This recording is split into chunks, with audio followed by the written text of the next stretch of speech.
Cuando era niño, me sorprendía que Grecia estuviese siempre en el primer capítulo de todos los libros. Ya se hablara de historia, de matemáticas o de cualquier cosa, Grecia estaba siempre en el principio, en el horizonte. Yo la imaginaba muy verde, con fuentes, con bosques y con bruma, como los paisajes de mi tierra natal, Asturias. Estos son los paisajes reales de Grecia, un lugar, un nombre, que de uno u otro modo ha grabado su propio paisaje en la mente de todos los occidentales. Para muchos, el paisaje griego es el perfil equilibrado y eterno de un templo.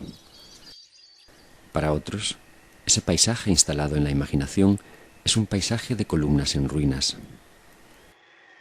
El mar y las islas de Homero. Las majadas dulces y serenas de Arcadia. O la silueta esplendorosa de la Atenas clásica. Pero ¿por qué Grecia? ¿Por qué Grecia ha llegado tan adentro en nosotros? ¿Por qué una y otra vez, unos y otros caminos nos llevan a ella? Nadie duda que han existido también otras culturas, pero lo cierto es que ninguna otra cultura ha sido tan revalorada, reinterpretada, rescatada y universalizada como lo ha sido la cultura griega. En el paisaje griego, los olivos forman una geometría rítmica y antigua, trastocada a veces por la súbita presencia de un ciprés. Por su longevidad de siglos, cada olivo de esta tierra es un auténtico monumento natural que pone en íntimo contacto a los hombres de hoy con sus más directos antepasados, que también lo injertaron, lo podaron, lo varearon y crecieron comiendo sus frutos. Es curioso pensar que muy probablemente desde la antigüedad el aceite de oliva haya tenido siempre el mismo sabor. Da vértigo. Homero llamó a estos olivos verde pálidos, de hermoso fruto, ojilargos y ubérrimos, Cloerá, aglaócarpos, tanífilos, quetilezoos aelea. Antes incluso de que apareciera el alfabeto, los habitantes de estas tierras representaban en unos caracteres casi icónicos, en unos símbolos eternos que podrían haber sido trazados hoy mismo, las palabras olivo, aceituna y aceite. Y cuentan que la diosa Atenea, que dio a los hombres la flauta, el arado, la olla de barro, el yugo para bueyes, la brida de caballo, el carro y el barco, que los instruyó en la ciencia de los números y en las artes de la cocina y del hilado, que instituyó los tribunales a fin de unir justicia y razón, concedió a los mortales, como símbolo pleno de benevolencia divina, un olivo. Es el árbol que Atenea hizo brotar un día en la roca sagrada de la Acrópolis, alrededor del cual se construyó después el Erecteion. También la vid había sido un don de la divinidad. Fue Dioniso quien la dio a conocer a los hombres e inició a Icario y a Eneo en la elaboración y los secretos del vino.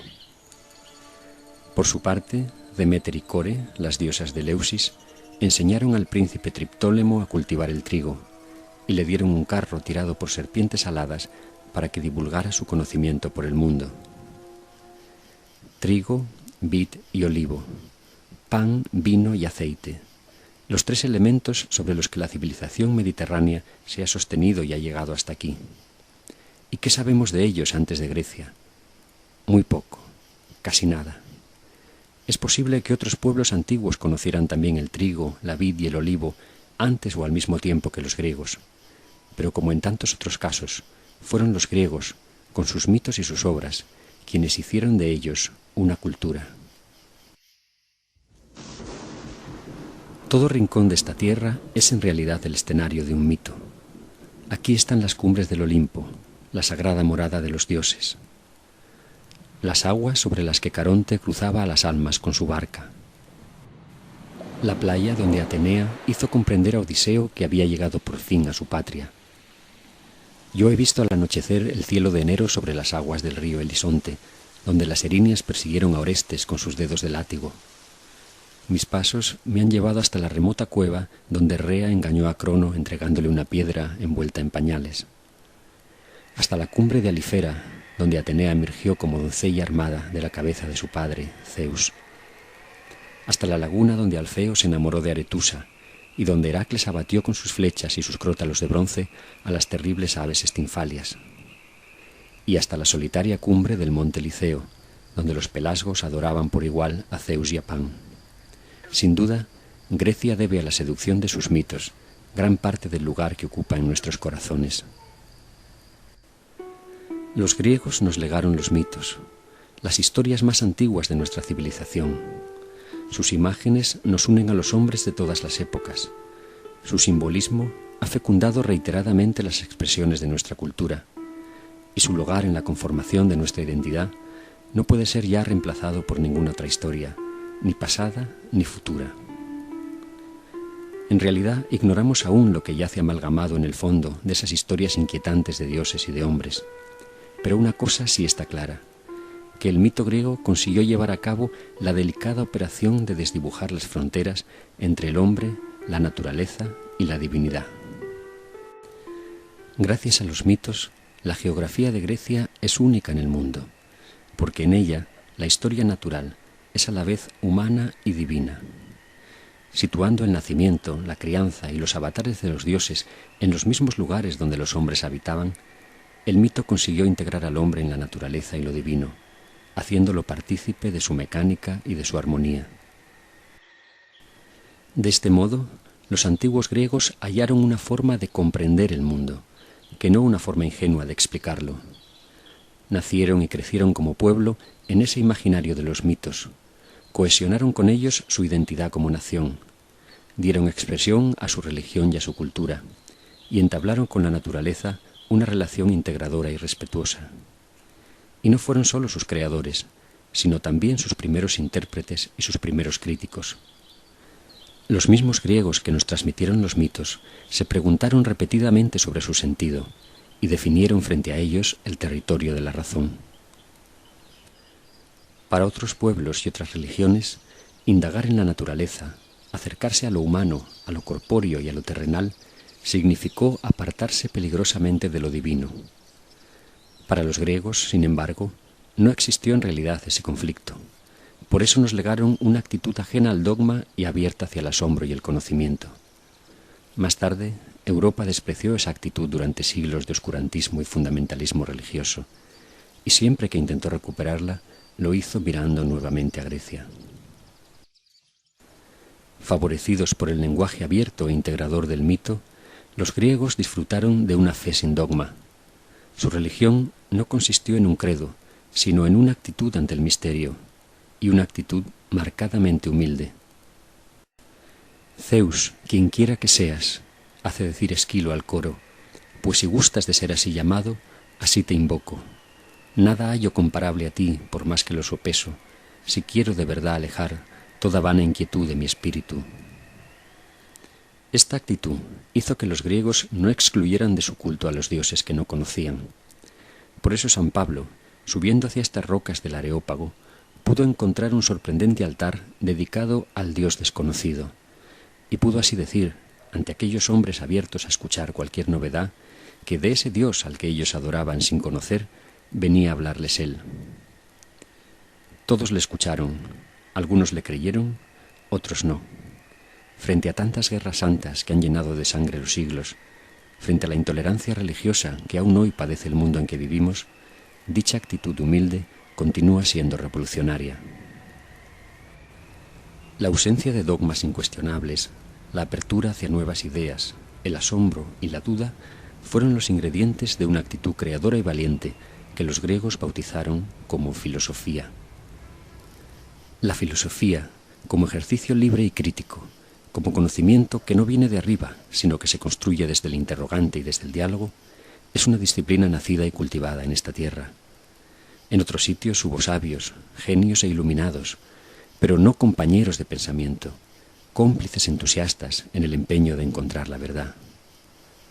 Este lugar, el Ágora de Atenas, fue durante mucho tiempo el punto de encuentro de quienes amistosamente compartieron el nombre de filósofos.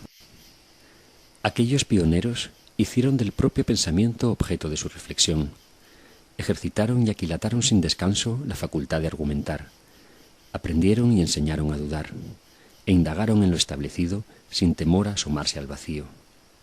Anaxágoras, Protágoras, Hipias, Gorgias, Critias o Sócrates no fueron exactamente sabios, fueron amigos del saber, filósofos. De Sócrates nos queda la semblanza del más genuino buscador de la virtud, que afirmó que existía, pero que nunca dijo poseerla. De Platón y Aristóteles quedan los más solemnes y visitados edificios del pensamiento universal. Pero todos ellos en conjunto, sofistas, académicos, peripatéticos, epicúreos, estoicos o cínicos, dejaron un legado más verdadero y subversivo que sus conclusiones, su actitud. En contra de quienes tantas veces han creído poseer la verdad o han pretendido imponer el bien, la filosofía griega propuso una actitud humilde e intachable, la búsqueda del saber en libertad. Sobre el ágora de Atenas se elevan 3 colinas rocosas y pobladas de árboles, la colina de las musas, la de las ninfas y la llamada colina de Pnix. Esta última, cuya cima desnuda mira frente a frente a la Acrópolis, es la cuna más emblemática de otro de los grandes legados griegos, la democracia. La historiografía moderna suele decir que la euforia de las victorias atenienses sobre los persas y el subsiguiente impulso económico y moral dejaron el camino abierto para la aparición de la democracia. ¡Qué simpleza!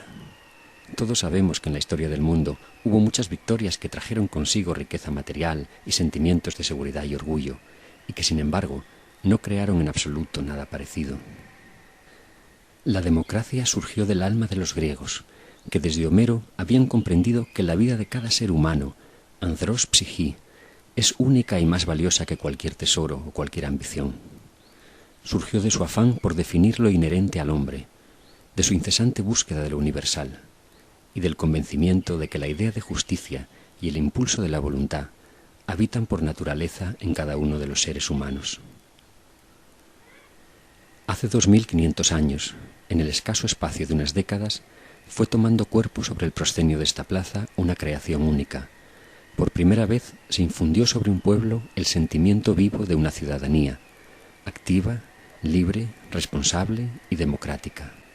Durante los años de paz en tiempos de Pericles, se cruzaban en esta explanada Esquilo, Sófocles, Eurípides, Aristófanes, Heródoto, Tucídides, Fidias, Ictinos, Calícrates, Aspasía, Anaxágoras, Protágoras, Gorgias, Hipias, Antifón y Sócrates.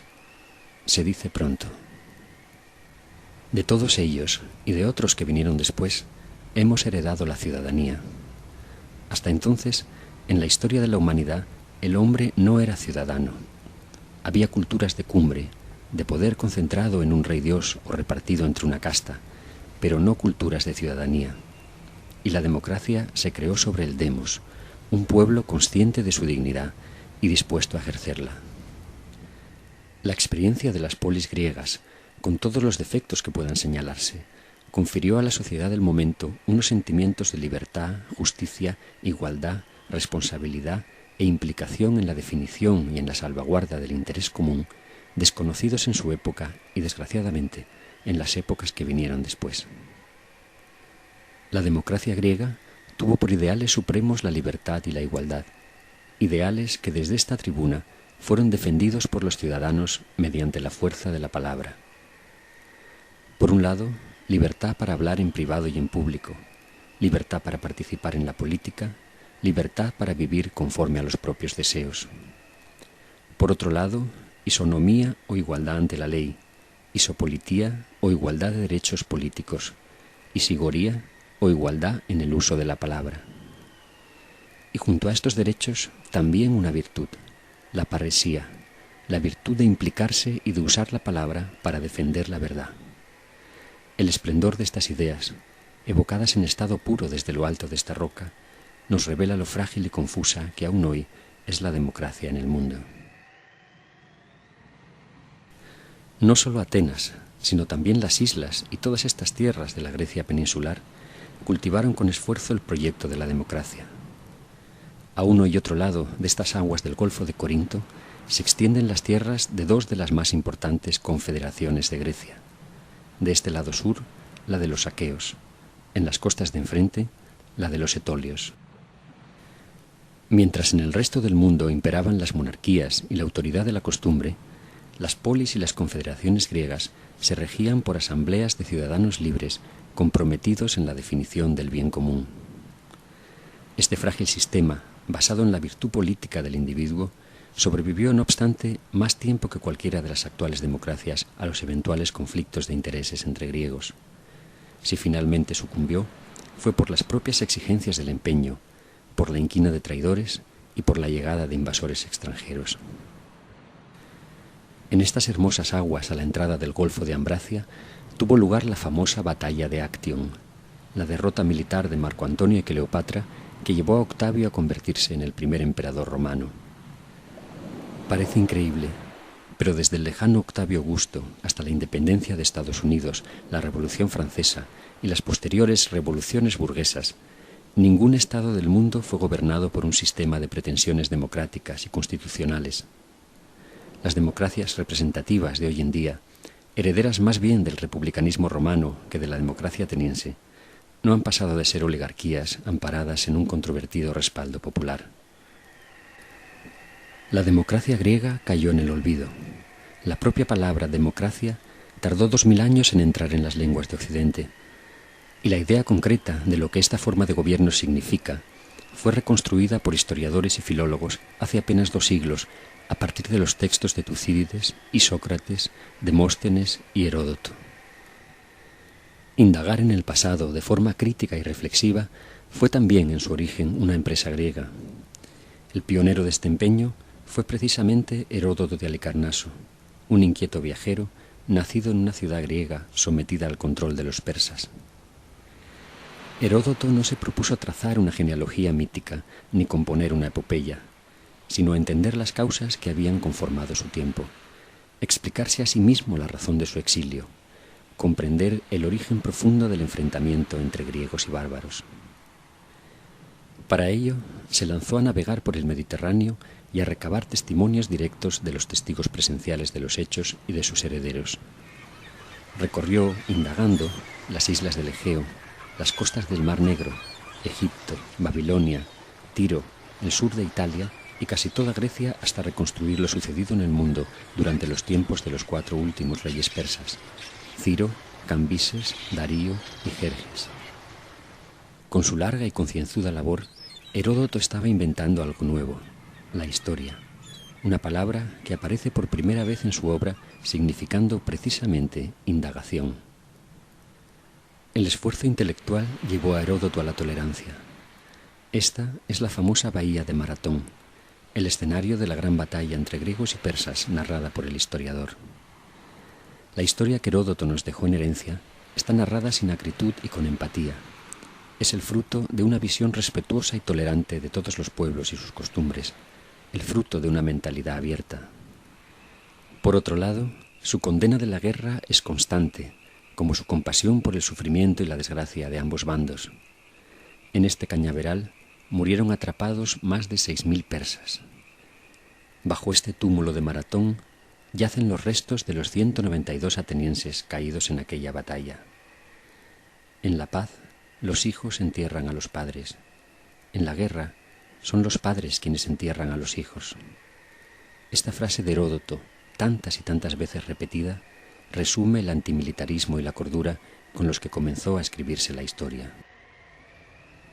Los protagonistas de la historia escrita por Heródoto, Tucídides, Jenofonte o Polibio no son los héroes singulares, no son ni siquiera los griegos, son los hombres, todos los hombres. En esto, los historiadores siguieron esa línea de lo universal trazada por Homero que nunca desaparecerá del espíritu griego.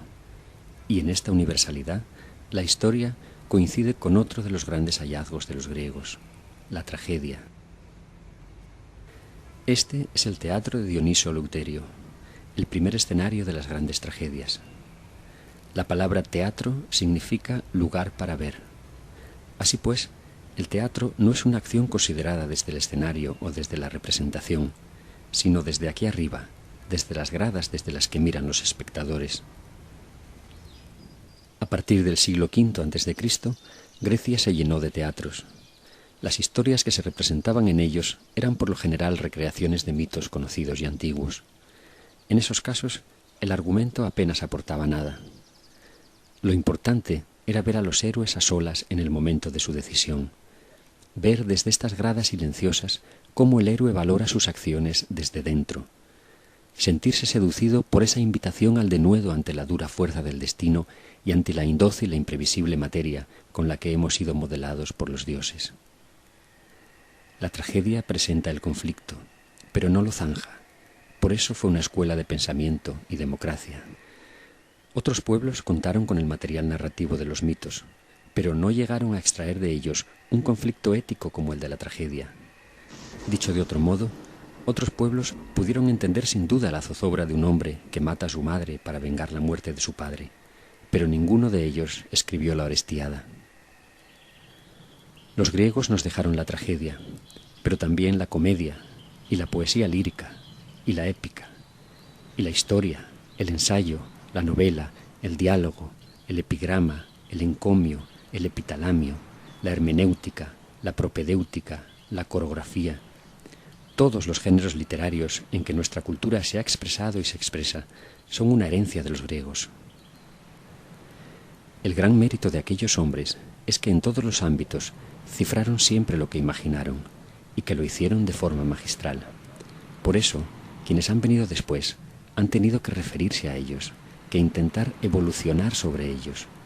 Esta es una realidad inamovible que marca la cultura universal.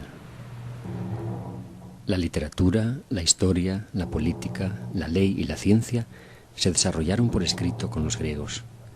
Pero ese punto de partida no hubiera sido nunca posible sin el maravilloso hallazgo del primer alfabeto fonético completo, del instrumento que posibilitó trasladar la voz al silencio de la mirada. Ese proceso jamás se hubiera puesto en marcha sin esos diminutos y frágiles palitos, esos dones con voz y pensamiento que Cadmo regaló a la Hélade.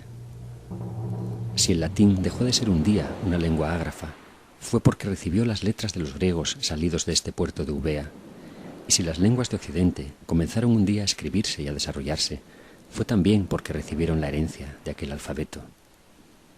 Un extensísimo número de palabras y conceptos abstractos con los que hoy nos expresamos fueron utilizados por primera vez en griego. Idea, lógica, problema, método, teoría, análisis, sistema, símbolo, frase, diálogo, dialéctica, ética, política, máquina, energía, misterio, metro, música, melodía, ritmo, armonía. ¿Cómo sería el mundo si esta lengua nunca hubiera existido? Sin duda mucho más brutal y más sombrío de lo que es ahora, por difícil que pueda parecernos. Grecia nos dio la materia prima de nuestro pensamiento, porque pensar no es sino poner en relación un mundo de imágenes, sensaciones y palabras, combinar sin fin una inmensa colección de diminutas piezas que llevan sorprendentemente impreso el sello de lo griego. La lengua que desde hace 3.500 años resuena sin interrupción en estos paisajes es la lengua madre del pensamiento abstracto, la lengua madre de todos nuestros alfabetos fonéticos, la primera lengua franca, la más antigua de las vivas en tradición oral y escrita, la primera en influencia literaria histórica, la lengua de la primera gramática y de la primera reflexión metalingüística. Y si hemos de juzgar por el enorme influjo que ha ejercido y que aún ejerce sobre las demás, la lengua griega es la lengua más vital del mundo. Probablemente los griegos no hayan sido los primeros en todo, pero sí fueron los primeros en hablarnos sistemáticamente de todo. Sus escritos son el registro más antiguo y completo del pensamiento y el saber humano, un registro que aún no ha sido comprendido por entero y que, además de inspirar el presente, arrojará algún día luz sobre estadios anteriores del mundo, sobre saberes remotos de los que los griegos fueron tan solo transmisores. La medicina, la física, la ciencia y la tecnología dejaron sus primeros testimonios firmes en los escritos de los griegos. Esta es la patria de Pitágoras, de Hipócrates, de Arquímedes, de Euclides, de Eratóstenes y de tantos otros que aceptaron el reto de tratar de entender los porqués de la naturaleza. Hoy seguimos llamando a las plantas y a los animales con los mismos nombres con los que los clasificaron Aristóteles, Teofrasto y Dioscórides. Hace apenas 4 siglos, Copérnico y Kepler desmontaron el sistema geocéntrico llamado de Ptolomeo, que había imperado durante 1500 años, sustituyéndolo por otro heliocéntrico, que curiosamente coincidía con el descrito por Aristarco de Samos en el siglo III a.C. En este monte cercano a Epidauro nació Asclepio, el héroe sanador, y en los santuarios de Asclepio nació la medicina científica, unida a la búsqueda de la armonía con la naturaleza y la divinidad. El primero que escribió un conjunto de tratados científicos abordando la enfermedad como fenómeno natural fue Hipócrates, un espíritu inquieto de esta isla de Kos que abrió camino a un arte nuevo y largo para una vida breve. De los nombres de quienes le siguieron, recordamos sobre todo a Demócedes, médico del rey persa Darío, a Diocles, gran estudioso de la anatomía, a Praxágoras, pionero en el estudio del sistema vascular, a Herófilo, indagador de la fisiología del cerebro, del ojo y de los genitales, a Erasístrato, que estudió las funciones de los nervios y el ciclo del oxígeno en la sangre, a Dioscórides, el padre de la farmacopea, al propio Aristóteles y al irrepetible Galeno. Parece mentira, pero durante más de 2000 años la historia de la medicina no fue sino el incesante proceso de relectura, comentario, traducción y experimentación de los saberes de este grupo de griegos que vieron en el hombre una naturaleza accesible a la razón. Griega fue la medicina del Imperio Romano, y griegos los saberes paganos que llegaron a esta lejana ciudad de Harán, al famoso hospital de Gundisapur, a la casa de la sabiduría de Bagdad, o a la ejemplar Civitas Hipocrática de Salerno. Imbatric, Imbisac e Imcura fueron griegos de origen y de espíritu que tradujeron al siriaco y al árabe las obras de Hipócrates, Dioscórides y Galeno, las obras de Euclides, Aristóteles y Ptolomeo, que más tarde llegaron a Córdoba y a Toledo. Las bibliotecas medievales nacieron del deseo de generar una cultura capaz de oponerse al paganismo y del empeño visionario de algunos individuos en salvar el saber de los antiguos. Las academias renacentistas nacieron del recuerdo y de la emulación de la academia y del liceo atenienses. Si el teocentrismo, el oscurantismo y el dogma no hubieran socavado los cimientos del espíritu griego, la ciencia estaría hoy al menos 1000 años por delante, y millones de seres humanos no hubieran muerto a manos del fanatismo y la ignorancia. El esfuerzo por comprender la vida y la naturaleza provenía en Grecia de un amor por ambas. Desde los tiempos más remotos, los griegos celebraron, en contacto con la naturaleza, la fuerza inagotable de la vida. Este antiquísimo estadio, perdido hoy en la cumbre del monte Liceo de Arcadia, nos remonta a una época lejana en que muchachas y muchachos en la flor de la edad competían por un premio simbólico de origen vegetal.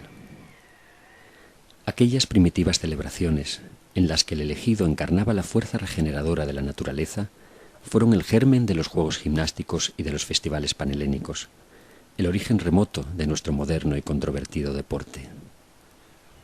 Para los que corrían en estos estadios, o para los que contemplaban sentados en la hierba, el cuerpo no era aún el abominable vestido del alma, como llegó a afirmar después San Gregorio Magno, olvidando tal vez que el Dios de los cristianos se hizo carne.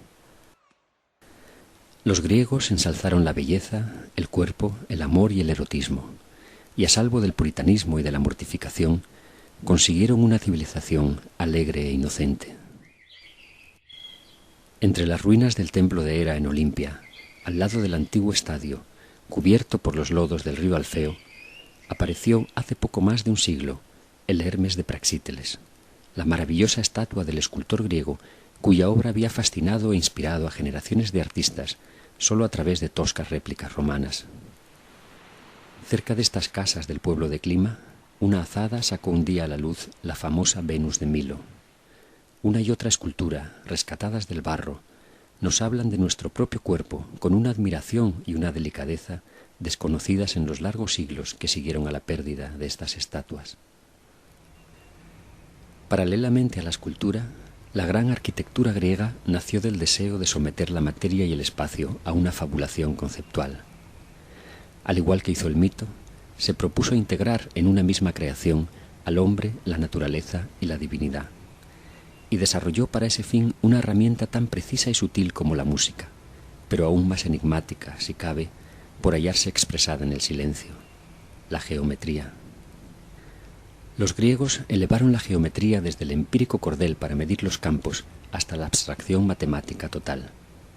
Cada tambor de una columna dórica es un monumento que evidencia este logro. En las proporciones de cada uno de ellos está contenido el templo entero. El templo entero puede ser inducido a partir de un tambor gracias a la geometría que lo inspira, y que es reflejo de una misma armonía presente también en la figura humana, en la estructura de las plantas, en la del universo.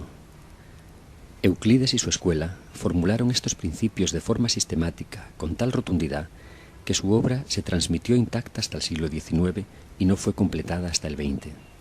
La arquitectura, la ingeniería, la mecánica, la física, la astronomía, la topografía, la cartografía, la náutica y muchas disciplinas más se han desarrollado sobre los elementos de la geometría euclidiana. La moderna geometría hiperbólica y la moderna geometría elíptica amplían hoy el alcance de esta ciencia, pero siguen definiéndose frente a la geometría euclidiana. Estos tambores y sillares caídos, estas columnas que hoy yacen en el barro o afloran de la vegetación, no eran entonces monumentos, sino espacios de vida, espacios públicos en los que la belleza era un valor que buscaba expresión a través de la arquitectura, la escultura y la pintura. Estas columnas sostenían y perfilaban armónicas estoas. Sobre estos pedestales se alzaban un día hermosas estatuas. La razón por la que en tiempos posteriores y oscuros fueron derribados los templos, borradas las pinturas y convertidas en cal las estatuas, es porque recordaban la medida humana, porque cultivaban saberes que tenían por objeto al hombre en el mundo. Muchos griegos, llamados despectivamente idólatras, fueron perseguidos y martirizados solo porque en su propiedad aparecieron libros o estatuas. Hoy, sin embargo, las palabras de Pericles a los atenienses nos parecen hermosas y en nada censurables. Filocalumen meteftelías, filosofumen anef malaquías. Amamos la belleza sin apartarnos de la sencillez. Amamos el conocimiento sin abandonarnos a la molicie. Así podría resumirse la actitud del espíritu griego. Así, o con los dos antiguos apotegmas que durante siglos estuvieron grabados aquí, sobre el templo de Apolo en Delfos, para servir a las generaciones presentes y futuras. Midenagan gnosis afton. Nada en exceso, conócete a ti mismo.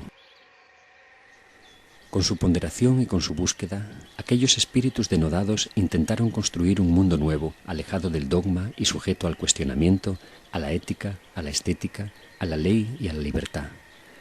Y podemos decir que no lo consiguieron plenamente, que no fueron perfectos, pero también puede decirse con justicia que nunca fracasaron, porque nunca abandonaron la aspiración. Por supuesto, no todo en Grecia ha sido siempre luminoso y radiante. Su historia, como la de todos los pueblos, está llena de gestos de soberbia, de irracionalidad, incluso de barbarie.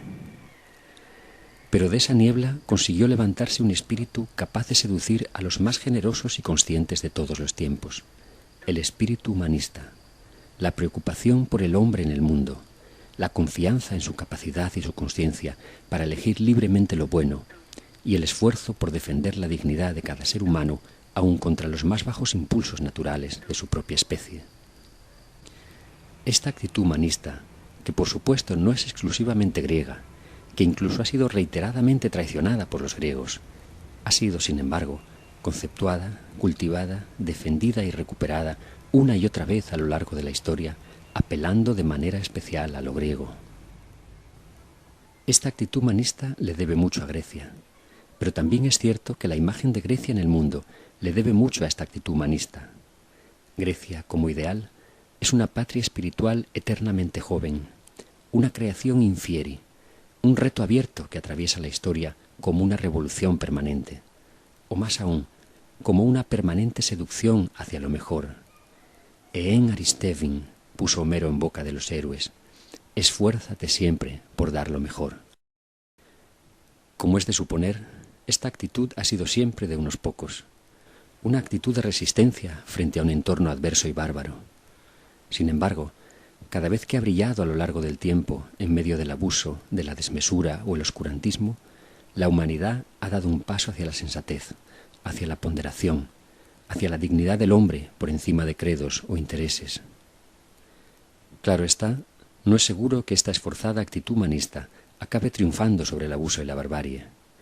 Pero sí es absolutamente seguro que el abuso y la barbarie triunfarán con más dificultad entre quienes han hecho suya esta actitud que entre quienes la ignoran o la menosprecian. Esto nos ha dejado Grecia, junto con el reto de no ser solo sus herederos, sino también sus continuadores, de no quedarnos atrapados en las huellas de los antiguos, sino de seguir buscando lo que ellos buscaron. A veces, caminando entre los olivos y las ruinas de esta tierra, me he preguntado qué quedaría de nuestra civilización si desapareciera de ella el elemento griego.